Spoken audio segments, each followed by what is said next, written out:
Welcome back. Today we're going to talk about handling rejection and emotional spending. Okay, this is our last part of Module 9 Self Care and Stress Management. So let's dive right in.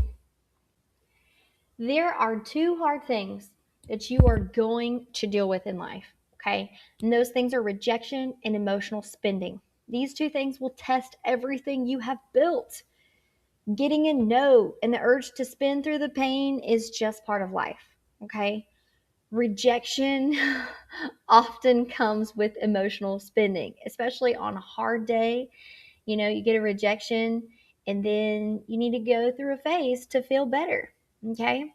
But handling these two well, like understanding how to handle them, can knock you off your path very little. Like you might get knocked off, but only a little bit. And you can get right back on it and continue to work towards building that strong foundation of employment and independence. First, it is very important to remember that rejection is a part of the road, not the end of it. If your job search um, is happening, then you're getting rejected. Okay. You're not going to get hired for every single job that you apply for. You're just not. Everyone gets rejected, and it's not a sign that you're failing. Okay. A no to one job is just, hey, there's a better job coming. It's a door. And sometimes doors close, but guess what? There are other doors that are open. So you just have to find those doors that are open. The people who get hired are not the ones who never got rejected. They're the ones who kept going, who kept applying, who kept going to job interviews, and they kept trying. What does no actually mean? When an employer tells you no, that they're not going to hire you, what does that actually mean? So typically, there are three things that it could mean. It's about fit, not you. Usually, it means someone else fit that one role that one day and a little more, but maybe you went on a wrong day. Who knows? Leave it up to chance. Also, it could mean fear lies. It rarely means what your fear says it means about you. Okay? Do not let fear write your story. And thirdly, you won't always know why. I know sometimes it's hard, but you might not know the real reason why you didn't get hired, and that's okay. Don't feel the silence with the worst story, okay? Just move on with life and try the next one. So acknowledge it, feel it for a moment, and then move on. A rejection does sting, okay? It hurts. And pretending it doesn't is not strength. Let yourself feel it. Cry about it in the car if you want to. Give it its moment, its hour, its evening, whatever. But then you need to move on, okay? You cannot sit in that. You also have to turn that no into information so you don't continue to get no's. So ask politely if there's anything you could do to improve. Some employers will tell you. Also reflect. Look back at yourself. Was there a question that tripped you up in the job interview? Was there something that you need to practice on because, maybe it was your nonverbal body language, you were fidgeting too much and or you were tapping your leg and I don't know. So just think about that and then also grow. Turn that no into growth. Every interview makes the next one easier. Okay? You learned from your no, so it wasn't wasted. You've got to keep going. Do not let one no stop the search. Do not let a few no's stop the search.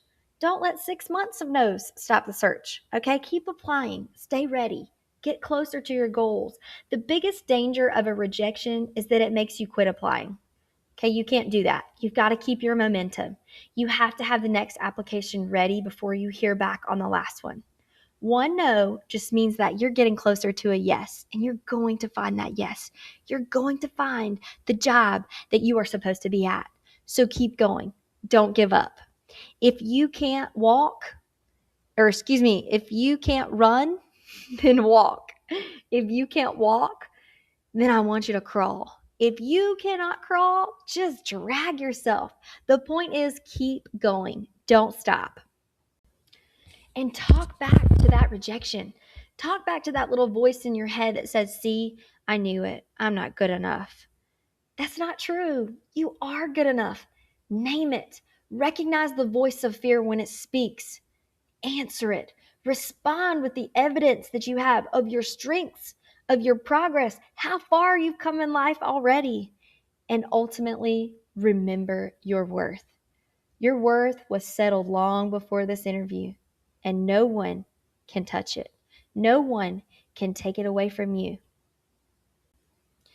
Don't fall into that emotional spending, okay? Because when you allow the fear and the rejection that's talking to you win, and you don't name it, answer it, and remember your worth, you're going to fall into emotional spending. Okay, when we hurt, spending money can feel like a quick fix, a little control, a little comfort. Or when we do something else, I'm just using money as an example, okay? But the relief is real, but it's brief. And the regret and the bill from it will last a lot longer. This is where a hard feeling can quietly undo the budget that we worked so hard to build in Module 5, okay? So just be aware of it. Be aware of it and don't let it take your worth away, your joy, your self control. Have self control. Even if you've gotten rejected and you're sad, let's not go on a spending spree, okay? Know your triggers. Emotional spending usually relies on a feeling. Learn yours. Is it sadness? When you get in a low mood, do you reach for something to lift it? Do you go shopping? Is it stress?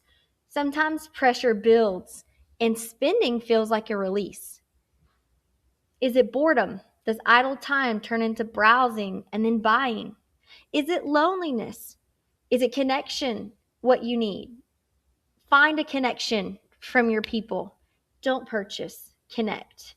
When you can name, I am not shopping, I am hurting, you can make a different choice.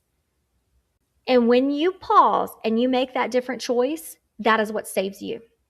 So wait 24 hours, okay? Before you do any spending. Wait 24 hours. Put space between the feeling and the purchase before you buy anything. Do not purchase anything super emotional. Okay, if you have a big emotion, whether it's fear, whether it's rejection and sadness from the rejection, whether it's whatever your big emotion is, do not buy anything while you're feeling that big emotion. Okay. Secondly, when you pause, ask the question, am I buying this because I want it? Or am I buying it because I feel something right now? Think about that.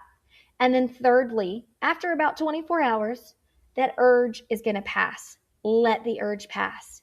Most urges pass if you give them enough time. And the cart will still be there tomorrow, and then usually you won't want it. And most likely you will feel better. So that just proves that you can feel better without spending. Okay. And there are also things that you can do to feel better without spending. Make a list before the hard day of free things that actually help. I want you to reach for this list instead of that store app or the Amazon cart or the Target or the Walmart shopping or, Hobby Lobby, wherever it is that you typically shop. Make a list. Okay. On that list, I want you to put a walk, a call, prayer, listening to music, journaling, maybe even talking to a friend. Comfort you do not have to pay for is comfort that doesn't cost you twice. Have self discipline and protect the progress that you've made. Okay? Remove that easy path. Turn off one click buying and saved cards. Make spending take an extra step. Cut the temptation. Unsubscribe from the store emails and sale alerts that tempt you on a daily basis. I'm talking to myself here. Thirdly, lean on your plan. Okay, lean on your emergency fund and your budget plan. Think about how much money you're going to be saving by not making a purchase when life gets hard. Think about what spending that money would actually accomplish or what it would do. Think about your kids or someone in your life that you care about. How is that going to affect them if you don't have the finances that you need? So both come back to the same truth, okay? A rejection and a spending urge both hit hardest when you forget your own worth, you forget your goals, and you forget your plan. You are not your last no, and you are not your worst impulse. You can have self discipline. You can have control. You can do this. You got this. And I have given you the tools to do this. So feel the hard thing, sit in it, cry about it, whatever, and then choose the next right step. Your worth is not defined by one interview. You're going to get some no's. Your plan is stronger than one bad day. And your next step is always available to you. It is. You just have to have the self discipline to make it. And you can do that. I know you can because you have come so far already. Look back at everything that you've built, your confidence, your resume, your interview skills, your budget plan, your goals. The woman finishing this course is not who she was when she started it. You've grown, and that's real. Remember that stability does not happen overnight. It happens one step at a time, one decision at a time, one application at a time, one interview at a time, one paycheck at a time, one goal at a time, one step forward. So, rejection is hard, and feelings are not the end of your progress. How you respond to this is the proof of it. This week, I want you to write down one healthy way you'll handle your next no, and one thing you'll do instead of spending on a hard day. One step at a time, every step forward counts. You've got everything you need to keep going. So you go, girl.